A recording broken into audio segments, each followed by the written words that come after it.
പ്രിയപ്പെട്ട സുഹൃത്തുക്കളെ, കഴിഞ്ഞൊരു ദിവസം ഞാനൊരു വീഡിയോ ചെയ്തിരുന്നു പ്രോട്ടീനിനെ കുറിച്ച്.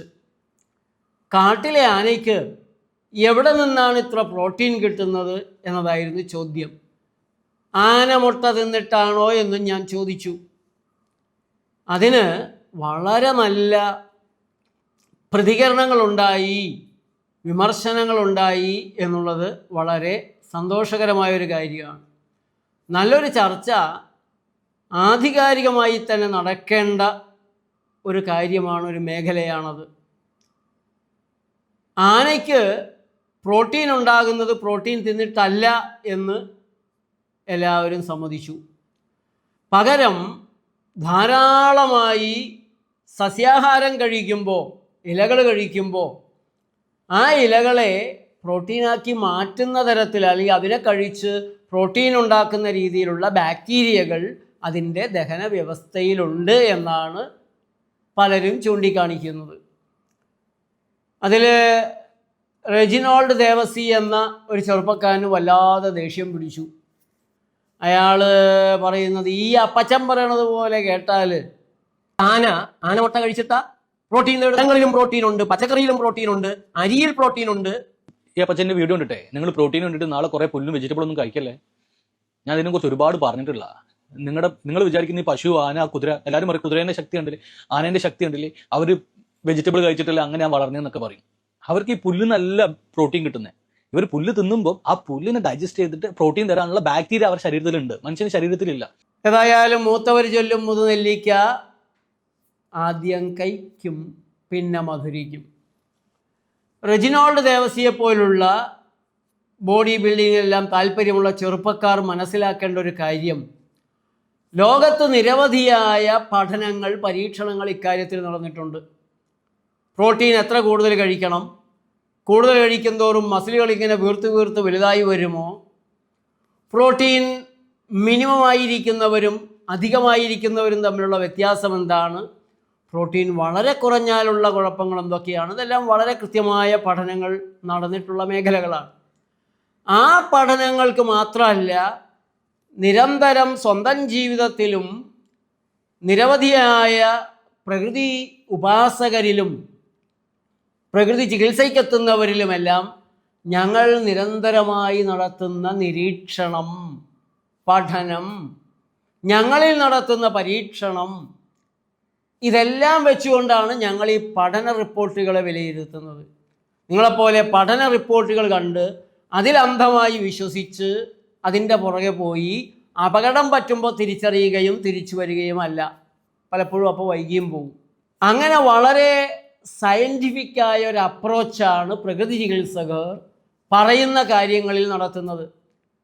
കേവലം പഠനങ്ങളിൽ മാത്രമല്ല, ലാബുകളിലോ ലാബ് റിപ്പോർട്ടുകളിലോ മാത്രമല്ല, സ്വന്തം ശരീരത്തിലെ പരീക്ഷണങ്ങളിലും ഇതേപോലെ തന്നെ പരീക്ഷണങ്ങൾ നടത്തുന്ന മറ്റുള്ളവരിലും, പിന്നെ ഞങ്ങളുടെ അടുത്ത് വരുന്ന രോഗികളിൽ അവരെത്രത്തോളം പ്രോട്ടീൻ എങ്ങനെയുള്ളതെല്ലാം കഴിച്ചിരുന്നു, മാംസാഹാരമൊക്കെ കഴിച്ച് പ്രോട്ടീനാണ്, മാംസാഹാരമാണ് ആരോഗ്യമെന്ന് തെറ്റിദ്ധരിച്ച് അതെല്ലാം കഴിച്ചുകൊണ്ടേയിരുന്നവരാണ് അതിൻ്റെ എല്ലാം ഗതികേട് കിട്ടി അവസാനം പ്രകൃതിയിൽ വന്ന് പ്ലാൻ ബേസ്ഡ് പ്രോട്ടീനിലേക്ക് വന്നു കഴിയുമ്പോൾ, അല്ലെങ്കിൽ പ്ലാൻ ബേസ്ഡ് ഡയറ്റിലേക്ക് വന്നു കഴിയുമ്പോൾ അവരുടെ രോഗദുരിതങ്ങൾ മാറി അവർ വളരെ ആരോഗ്യത്തോടെ, ഉന്മേഷത്തോടെ, ഊർജ്ജസ്വലതയോടെ ദീർഘകാലം ജീവിച്ചിരിക്കുന്നത്.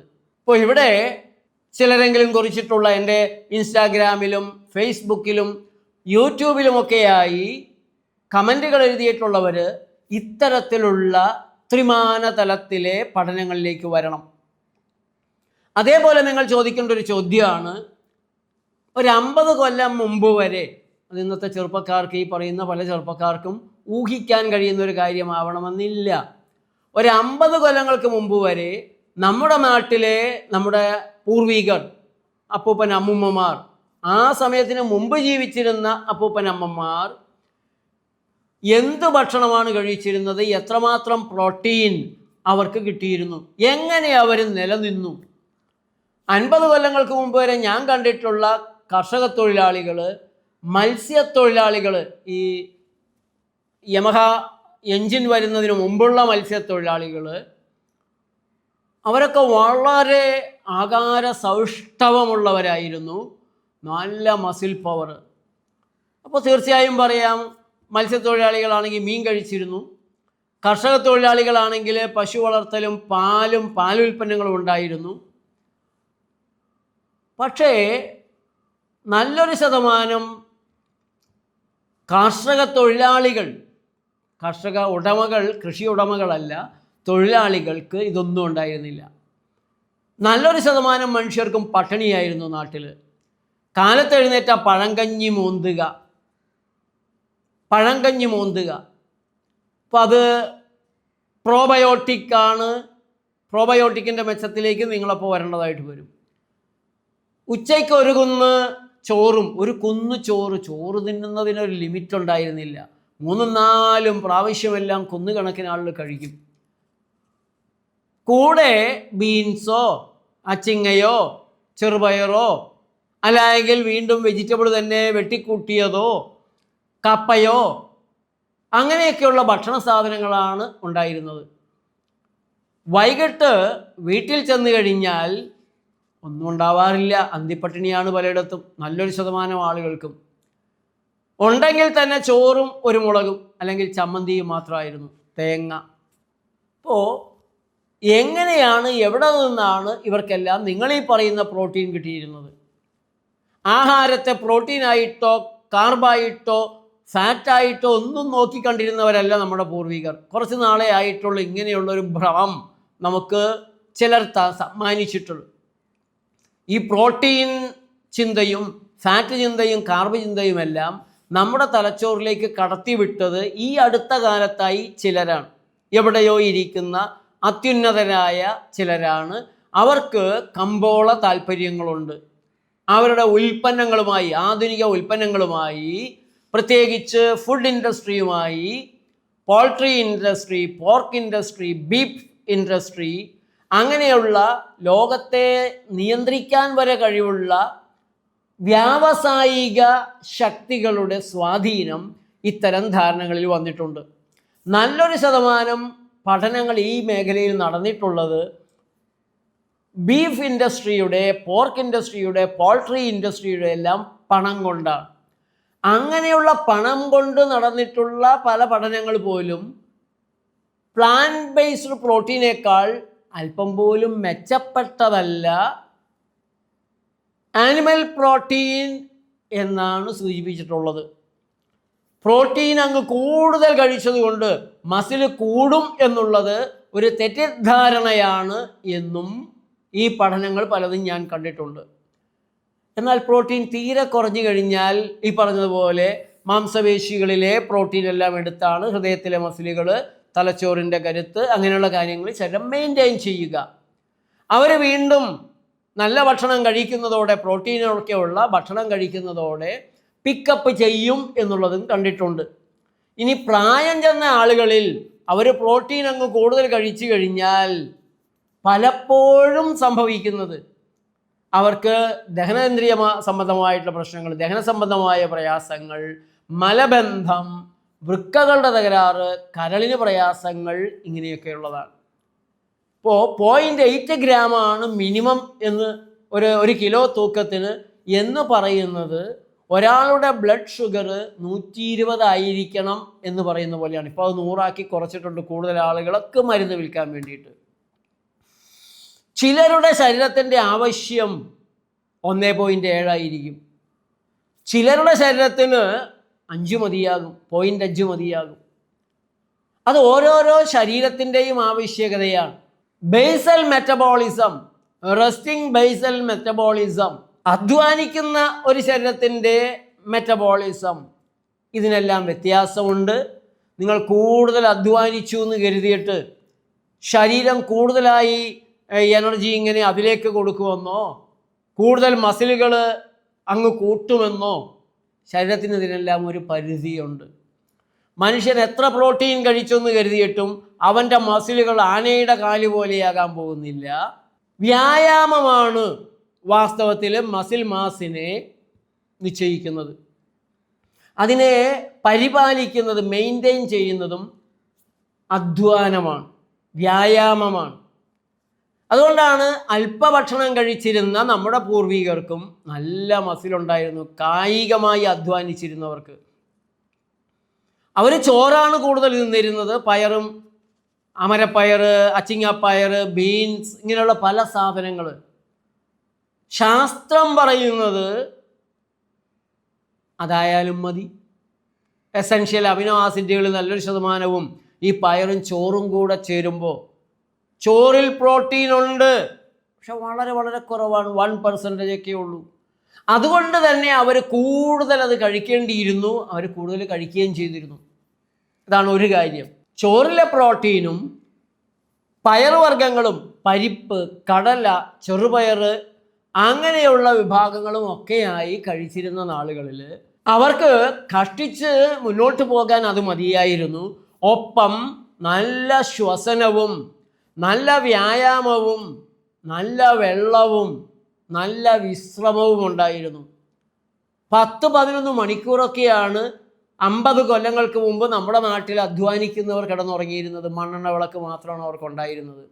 ഇങ്ങനെയുള്ള നിരവധി ഘടകങ്ങൾ ഒത്തുചേർന്ന് ആരോഗ്യത്തോടെ അവർ ജീവിച്ചു പോന്നു. പക്ഷെ ഇന്നത്തെ നമ്മുടെ ചെറുപ്പക്കാർക്ക് അത്തരത്തിലുള്ള നല്ല വായുവും നല്ല വെള്ളവും അധ്വാനവും ഒക്കെ കിട്ടാക്കനികളാണ്. തവിട് കളയാത്ത ചോറാണ് പ്രോട്ടീനിൽ കൂടുതലായിട്ടുള്ളത്. അങ്ങനെയുള്ള ചോറ് കിട്ടുന്ന ചെറുപ്പക്കാരും വളരെ കുറവാണ്. ചെറുപ്പക്കാർക്ക് കിട്ടുന്ന കാർബൺ എന്ന് പറയുന്നത് കാർബോടോക്സിസിറ്റിയാണ്. ഇവിടെ പ്രോട്ടീനിൻ്റെ കാര്യത്തിൽ ബഹളം വയ്ക്കുന്ന ചെറുപ്പക്കാർ മനസ്സിലാക്കേണ്ടത്, ഓരോ ജീവിക്കും ആ ജീവിയുടെ ശാരീരികമായ അവയവങ്ങളുടെ പ്രത്യേകതകൾക്ക് യോജിച്ച രീതിയിലുള്ള ആഹാര രീതികളുണ്ട്. അല്ലെങ്കിൽ ആ ജീവി ഏത് ഭക്ഷണം കഴിക്കാനാണോ വിധിക്കപ്പെട്ടിരിക്കുന്നത്, പ്രകൃതി നിയോഗിക്കപ്പെട്ടിരിക്കുന്നത്, അതിന് യോജിച്ച ദഹന വ്യവസ്ഥകളാണ് അതിനുള്ളത്. അതുകൊണ്ടാണ് ആന തിന്നുന്ന ഭക്ഷണമല്ല കുതിര തിന്നുന്നത്, കുതിര തിന്നുന്ന ഭക്ഷണമല്ല പശു തിന്നുന്നത്, പശു തിന്നുന്ന ഭക്ഷണം കുതിര തിന്നാൽ ശരിയാവില്ല, ആന തിന്നാലും ശരിയാവില്ല, ആന തിന്നുന്ന ഭക്ഷണം പശു തിന്നാലും ശരിയാവില്ല. ഓരോ ജീവിക്കും ഓരോരോ ഭക്ഷണത്തിനുള്ള നിയോഗങ്ങളുണ്ട്. അതുകൊണ്ട് മനുഷ്യനും മറ്റൊരു തരത്തിലുള്ള ഭക്ഷണമാണ് കഴിക്കുന്നത്. പറിച്ചു തിന്നാനും പെറുക്കി തിന്നാനും കഴിയുന്ന സാധനങ്ങൾ. കൊന്നു തിന്നാൻ മനുഷ്യന് യഥാർത്ഥത്തിൽ വിധിയില്ല. കൊന്നു തിന്നുന്ന ഭക്ഷണ സാധനങ്ങൾ മനുഷ്യന് ഗുണവും ചെയ്യുന്നില്ല എന്നുള്ളതാണ് സത്യം. മീറ്റ് ഇൻഡസ്ട്രി, പോൾട്രി ഇൻഡസ്ട്രി പലതുമൊക്കെ പറഞ്ഞു എന്ന് വരും. ഇവിടെ പ്രോട്ടീനിൻ്റെ പേരിൽ വല്ലാതെ വേവലാതിപ്പെടുന്ന ചെറുപ്പക്കാർ ചെവിക്കുനുള്ളി തിരിച്ചറിയേണ്ട ഒരു കാര്യമുണ്ട്. ഒന്ന്, നിങ്ങൾ എത്ര പ്രോട്ടീൻ കഴിച്ചാലും ഇംഗ്ലീഷ് മരുന്നുകൾ കഴിക്കുന്നുണ്ടെങ്കിൽ നിങ്ങളുടെ ശരീരത്തിന് അതിനെ സ്വാംശീകരിക്കാനും ഉപയോഗിക്കാനുമുള്ള കഴിവ് കുറയുകയോ തീരെ കുറയുകയോ ഇല്ലാതാകുകയോ ഒക്കെ ചെയ്യാനുള്ള സാധ്യതയുണ്ട്. ബഹളം വയ്ക്കേണ്ടത് ആനിമൽ പ്രോട്ടീനാണോ പ്ലാന്റ് ബേസ്ഡ് പ്രോട്ടീനാണോ എന്നതിനേക്കാൾ കൂടുതലായി നിങ്ങൾ കഴിക്കുന്ന മരുന്നുകൾ അപകടങ്ങൾ ഉണ്ടാക്കുന്നുണ്ടോ, പ്രോട്ടീനിനെ വെറുതെയാക്കുന്നുണ്ടോ? പ്രോട്ടീൻ മാത്രമല്ല, ഈ ചോദ്യമാണ് നിങ്ങൾ ആദ്യം ഉയർത്തേണ്ടത്. രണ്ടാമത്, നിങ്ങൾ പ്ലാന്റ് ബേസ്ഡ് പ്രോട്ടീനാണോ ആനിമൽ ബേസ്ഡ് പ്രോട്ടീനാണോ എന്ന ചിന്തയിലേക്ക് വന്നാൽ അതൊന്ന് പ്രാക്ടിക്കലായിട്ട് കൂടെ പരീക്ഷിച്ചു നോക്കിയാൽ നിങ്ങൾക്കതിൻ്റെ ഉത്തരം കിട്ടാവുന്നതേ ഉള്ളൂ. ദീർഘായുസ്സോടെ ജീവിക്കുന്നതും കൂടുതൽ സ്റ്റാമിനയോടെ ജീവിക്കുന്നതും രോഗങ്ങളില്ലാതെ ജീവിക്കുന്നതും വന്ന രോഗങ്ങളെ മാറ്റി സുഖമായി ജീവിക്കുന്നതും ദീർഘമായി ജീവിക്കുന്നതും രോഗങ്ങളില്ലാതെ ദീർഘമായി ജീവിക്കുന്നതും പ്ലാന്റ് ബേസ്ഡ് പ്രോട്ടീൻ എടുക്കുന്നവരാണ്. ജൈന മുനിമാരുടെയും വീഗൻ ഡയറ്റുള്ള ആദിവാസി സമൂഹങ്ങളുടെയും ഒക്കെ നിരവധിയായ വിവരങ്ങൾ എൻ്റെ കയ്യിലുണ്ട്. റെജിനോൾഡ് ദേവസിയുമായി ഒരു തുറന്ന സംസാരത്തിന്, ഒരു സംവാദത്തിന് ഞാൻ തയ്യാറാണ്. അത്രയേറെ സയൻറ്റിഫിക് മെറ്റീരിയലുകൾ ഇന്ന് ലോകത്തിൽ ലഭ്യമാണ്. കൃത്യമായി നമുക്കിരുന്നൊന്ന് ചർച്ച ചെയ്യാം. സംശയമുള്ള ആളുകൾ അത് കേട്ട് സംശയ നിവൃത്തി വരുത്തട്ടെ.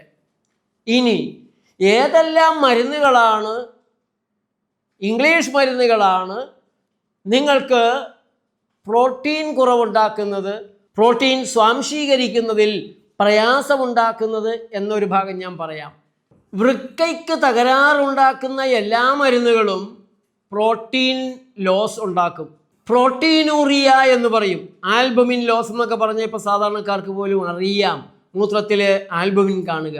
അതിൽ സകലരും പോയി ജലദോഷത്തിനും ഗ്യാസ് ട്രബിളിനും പനിക്കുമൊക്കെ മെഡിക്കൽ ഷോപ്പിൽ നിന്ന് പോലും വാങ്ങിച്ചു കഴിക്കുന്ന NSAIDs, non steroidal and anti inflammatory drugs ഉണ്ട്, വേദനാസംഹാരികൾ ഒക്കെ അതിൽപ്പെട്ടതാണ്. ഈ മരുന്നുകളെല്ലാം നിങ്ങളുടെ പ്രോട്ടീൻ അബ്സോർപ്ഷനിൽ, ദഹനത്തിൽ, സ്വാംശീകരണത്തിലൊക്കെ ഇടപെടുന്നതാണ്, തകരാറുണ്ടാക്കുന്നതാണ്. അമിനോ ഗ്ലൈക്കോസൈഡ്സ്, ജെൻഡാമൈസിൻ, മെത്തിസിലിൻ പോലുള്ള പെൻസിലിൻ മരുന്നുകളൊക്കെ പ്രോട്ടീൻ സ്വാംശീകരണത്തിൽ ഇടപെടുന്നതാണ്. സിസ്പ്ലാറ്റിൻ, ഗോൾഡ് സാൾട്ട്സ്, അവയും പ്രോട്ടീൻ കളയുന്ന തരത്തിലേക്ക് കിഡ്നിയെ മോശമാക്കുന്നവയാണ്.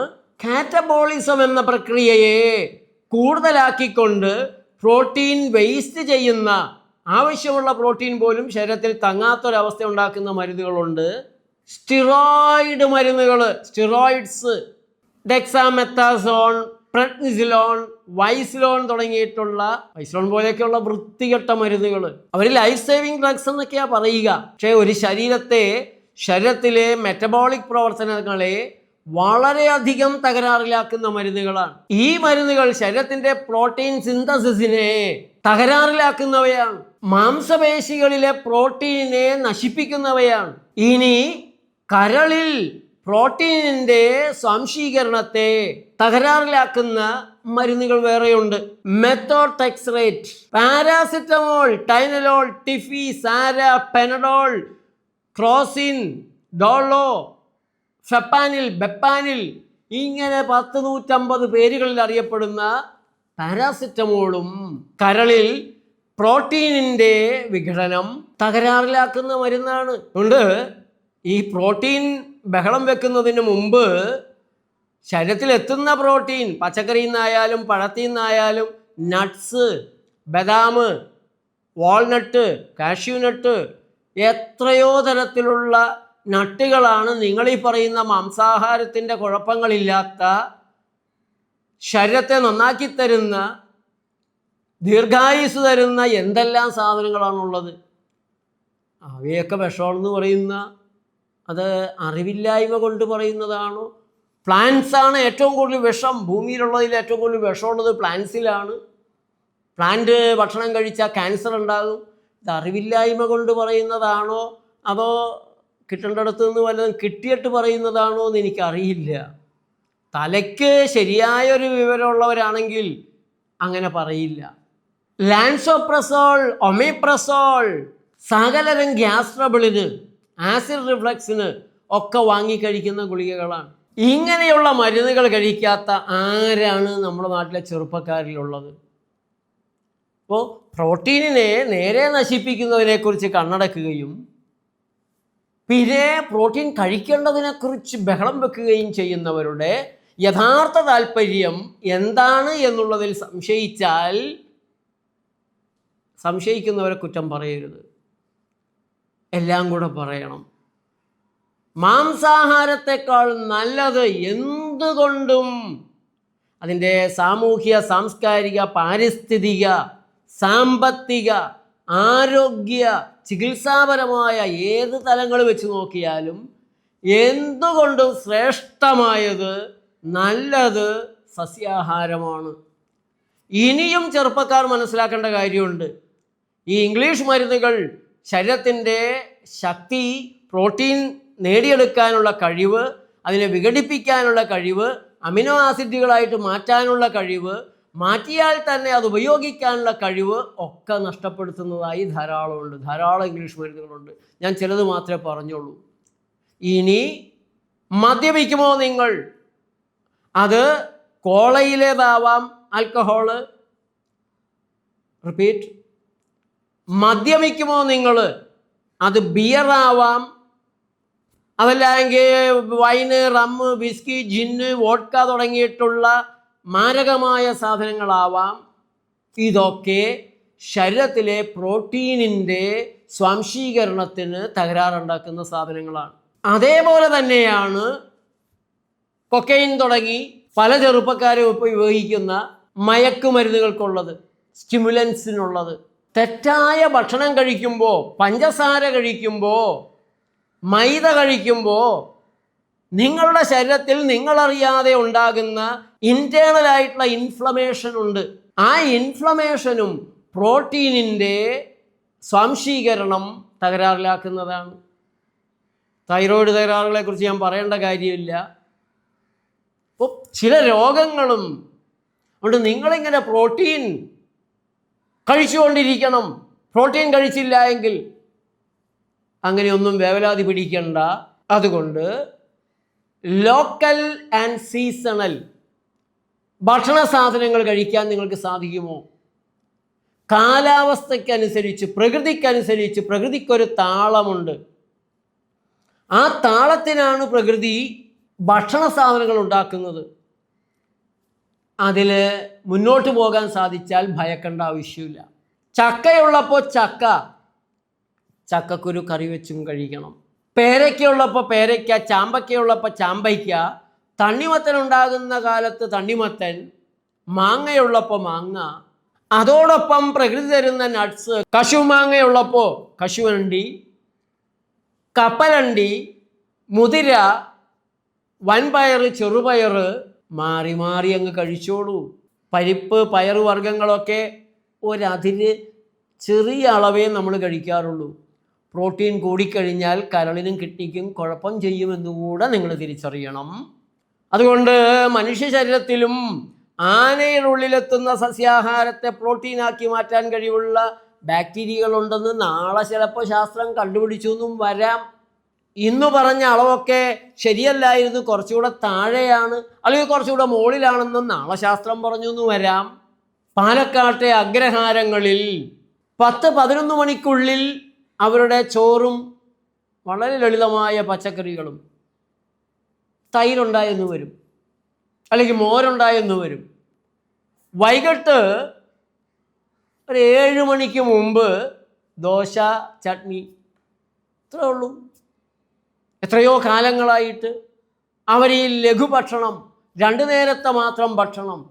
ഇന്ത്യയിലെ ഏത് ശാസ്ത്രീയ സ്ഥാപനങ്ങൾ എടുത്താലും, അക്കൗണ്ടൻസി ഇൻസ്റ്റിറ്റ്യൂട്ടുകൾ എടുത്താലും, പാലക്കാട് നിന്നുള്ള ഈ സസ്യാഹാരികളിൽ ഒരാളെങ്കിലും അതിലുണ്ടാകും. ബാങ്കുകളായാലും മറ്റ് പൊതുമേഖലാ സ്ഥാപനങ്ങളായാലും സ്പേസ് റിസർച്ച് സെൻ്ററുകൾ അമേരിക്കയിലായാലും ഇത്തരത്തിലുള്ള മനുഷ്യരെ കാണാൻ സാധിക്കും. അതുകൊണ്ട് തലച്ചോറ് എന്താണ്, മനുഷ്യൻ്റെ ആവിർഭാവ കാലത്ത് തലച്ചോറൊക്കെ വളരെ ചെറുതായിരുന്നു. പിന്നെ മീറ്റ് കഴിച്ചാണ് വലുതായെന്നൊക്കെ പറഞ്ഞാൽ, ഇവിടെ 50 കൊല്ലങ്ങൾക്ക് മുമ്പ് ജീവിച്ചിരുന്ന മനുഷ്യരെക്കുറിച്ച് പോലും വേണ്ടത്ര ധാരണ നമ്മുടെ നാട്ടിൽ ഇല്ല. ഏറ്റവും നല്ലത് പ്ലാന്റ് ബേസ്ഡ് പ്രോട്ടീനാണ്. നിങ്ങളുടെ ഭക്ഷണത്തിൽ അല്പം നട്ട്സ്, പയറുവർഗ്ഗങ്ങൾ ഒക്കെ ചേർത്താൽ, ധാരാളം പഴങ്ങളും പച്ചക്കറികളും കഴിക്കുക, മില്ലറ്റ്സ് കഴിക്കുക, തവിട് കളയാത്ത ചോറ് കഴിക്കുക. നിങ്ങൾ ഒന്നിനെക്കുറിച്ചും വിഷമിക്കേണ്ട ആവശ്യമില്ല. നന്ദി, നമസ്കാരം.